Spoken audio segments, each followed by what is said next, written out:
Welcome to the Daily Influence, where our mission is to deliver a daily dose of positive influence that can uplift you personally or be shared within your sphere of influence.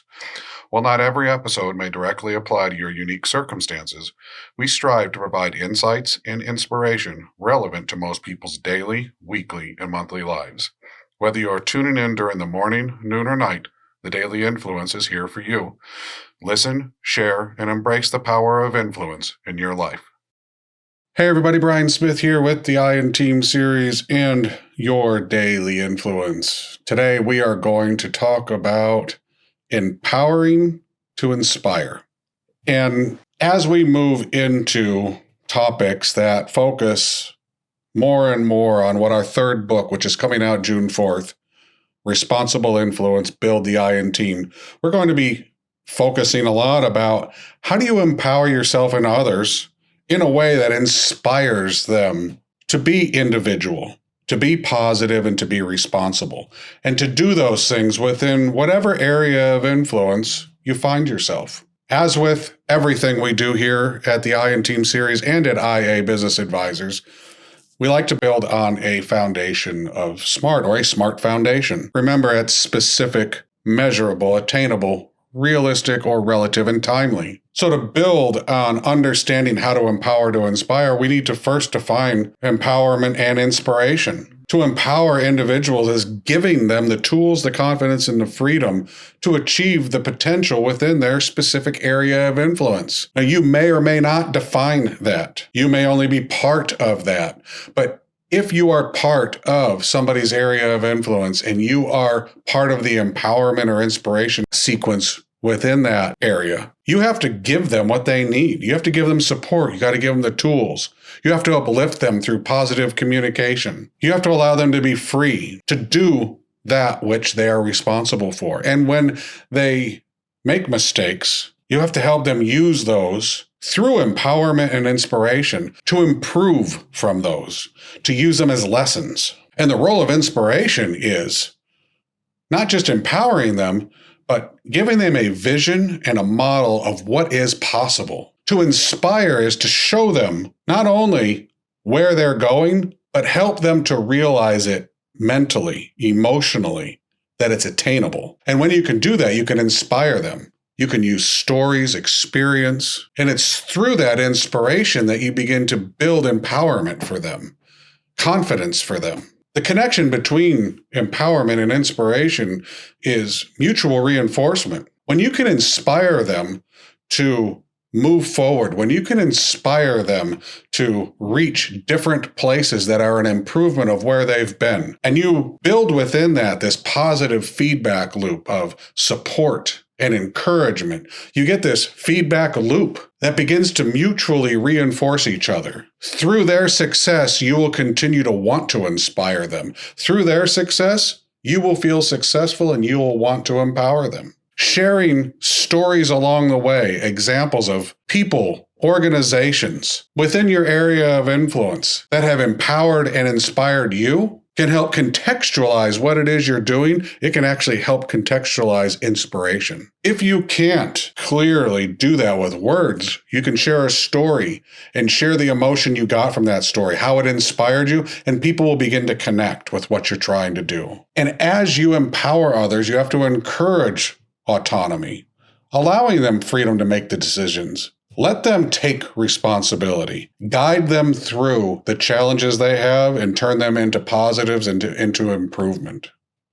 And make sure you're giving them the resources and opportunities that they need through training, information, physical tools, one-to-one, one-to-many support, whatever it is.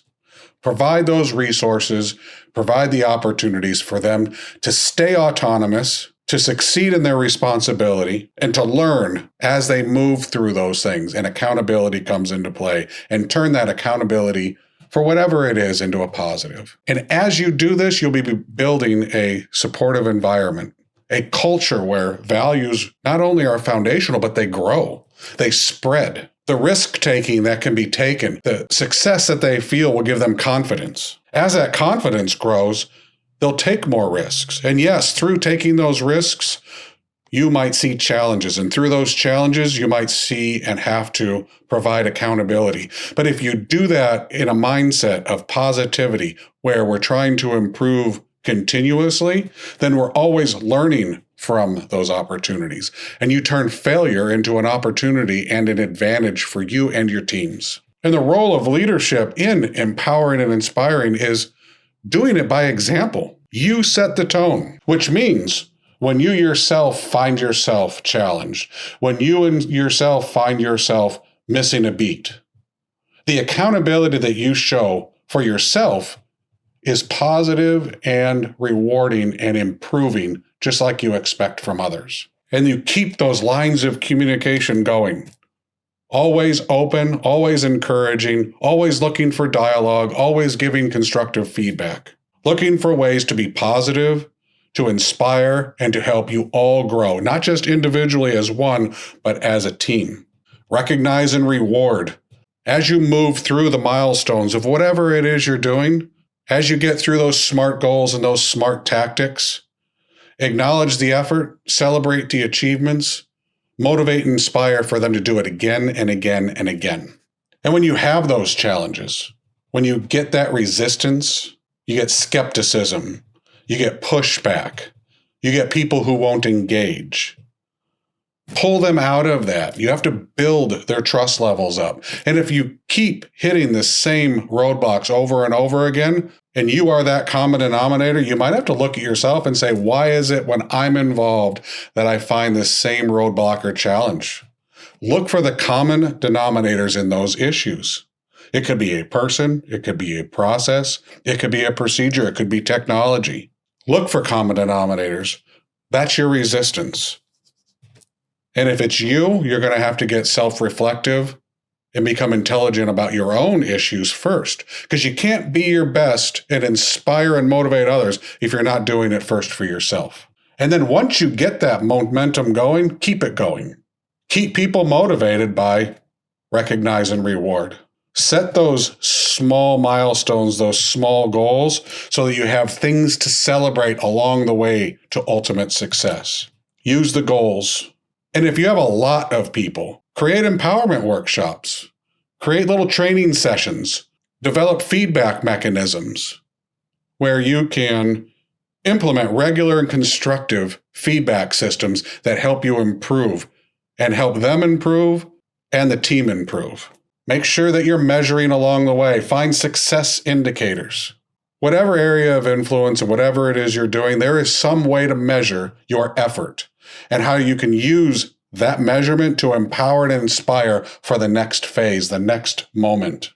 And if you find yourself struggling, take a step back and ask yourself, do we need to pivot? Did we miss something in SMART early? Do we need to adjust our strategy or our tactics to become smarter?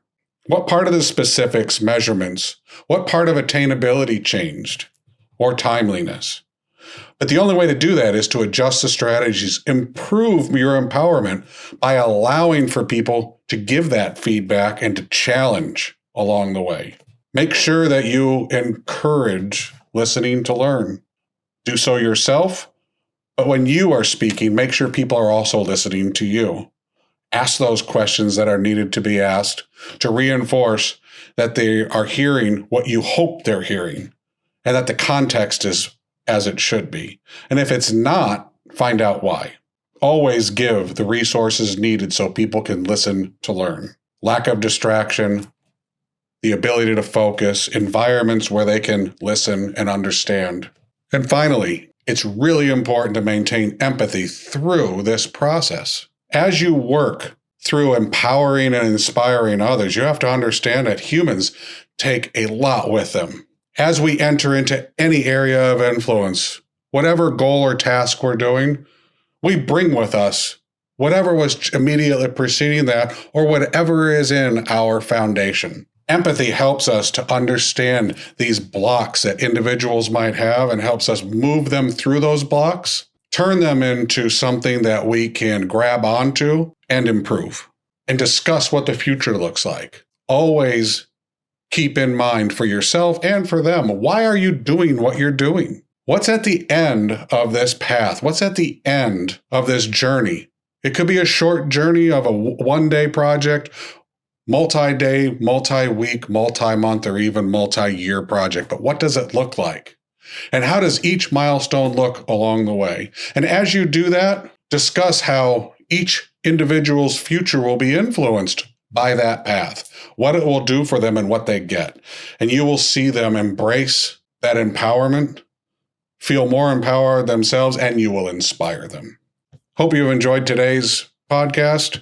Remember, follow us on social, X, LinkedIn, Instagram, Facebook, at the I Am Team series. And in less than a month, our new book, Responsible Influence, Build the I Am Team, will be out. You can pre-order now on Amazon or wait till it comes out and get your copy. I look forward to talking to you again soon. Have a great day.